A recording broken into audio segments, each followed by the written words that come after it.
नमस्कार, मेरा नाम संजय कुमार है। मैं एक कवि, कहानीकार, उपन्यासकार और चित्रकार हूँ। मैं अपना लेख आपके सामने प्रस्तुत कर रहा हूँ। ये लेख मैंने वर्षों पहले लिखा था। अब इसे आपके सामने मैं प्रस्तुत कर रहा हूँ एक नए कलेवर में।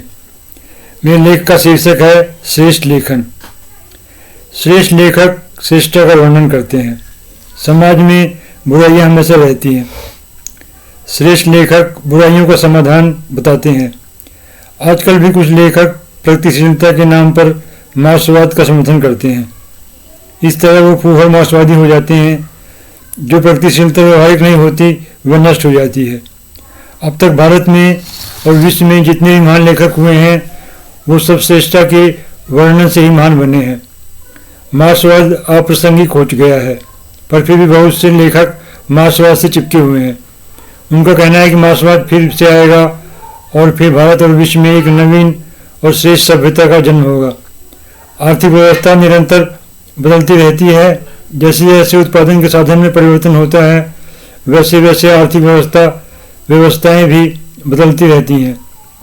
जितने भी विकसित देश हैं वहाँ पर भी विकास चरणबद्ध तरीके से ही हुआ है। भारत एक विकसित देश नहीं बना तो इसके लिए कांग्रेस पार्टी ही जिम्मेवार है। कांग्रेस पार्टी की गलत नीतियों के कारण ही भारत एक विकसित देश नहीं बन पाया। आज हमारे देश में परम निर्धनता है। आज हमारे देश में परम भ्रष्टाचार है। आज हमारे देश में कालाधन बहुत ज़्यादा है, तो इसके लिए कांग्रेस पार्टी ही दोषी है। भारत आज हर क्षेत्र में पिछड़ा हुआ है। भारत के ग्रामीण क्षेत्रों में बहुत ज़्यादा पिछड़ापन है। गाँवों में जातिवाद, राजनीति और प्रशासन का अपराधीकरण, अशिक्षा, अज्ञानता, दहेज प्रथा, शोषण और अन्याय बहुत ज़्यादा है। गांव के लोग आज भी सामंती और पिछड़ेपन के विचार में कैद हैं। जातिवाद के आधार पर वोट देना पिछड़ेपन का प्रतीक है, क्योंकि गांव में विकास ही नहीं हुआ है, इतने लोगों का पिछड़ापन दूर नहीं हुआ है। शहरों में भी बहुत सी समस्याएं हैं। छोटे शहरों की अलग तरह से समस्याएं हैं और बड़े शहरों की अलग तरह की समस्याएं हैं। महानगरों में अलग तरह की समस्याएं हैं। महानगरों में शिक्षा का प्रचार प्रसार बहुत ज़्यादा है। महानगरों में औद्योगिकरण बहुत ज़्यादा है। महानगरों में जातिवाद शून्य है। गाँव में शिक्षा व्यवस्था मजाक बन गई थी। गाँव में लोकतंत्र भी मजाक बन गया था। श्रेष्ठ लेखक क्या लिखे ये भी एक समस्या होती है। हमारे देश में बहुत सी सामाजिक, आर्थिक और राजनीतिक समस्याएं हैं। ये भी लेखन का विषय हो सकता है। हमारे देश में बहुत ज़्यादा गरीबी है और ये गरीबी राज्यों और प्रशासन की कुव्यवस्था के कारण है। हमारे देश की गरीबी के लिए हमारे नेता और अधिकारी जिम्मेवार हैं। हमारे देश में शोषण बहुत ज़्यादा है, इसके लिए भी नेता और अधिकारी ही जिम्मेवार हैं। हमारे देश में बहुत सी समस्याएं हैं, इसके लिए नेता और अधिकारी ही जिम्मेवार हैं। ये सारी समस्याएं लेखन का विषय हो सकती हैं।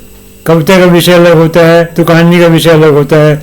कई बार एक ही विषय पर कहानी भी लिखी जा सकती है तो कविता भी लिखी जा सकती है।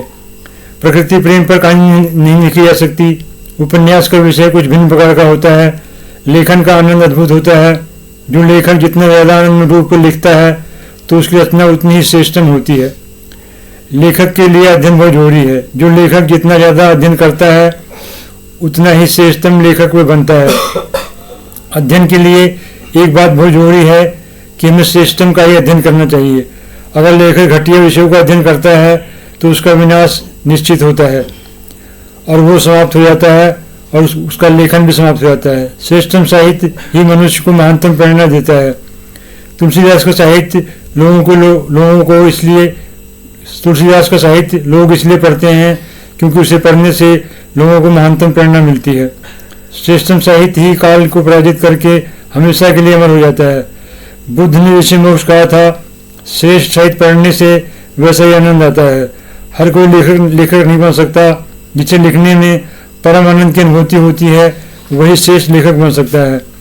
जिसे अध्ययन में परम आनंद की अनुभूति होती है वही महानतम रचनाकार बन सकता है। गणित, विज्ञान, संगीत, कला और इंजीनियरिंग में वही लोग सफल होते हैं जो इन विषयों में डूब जाते हैं।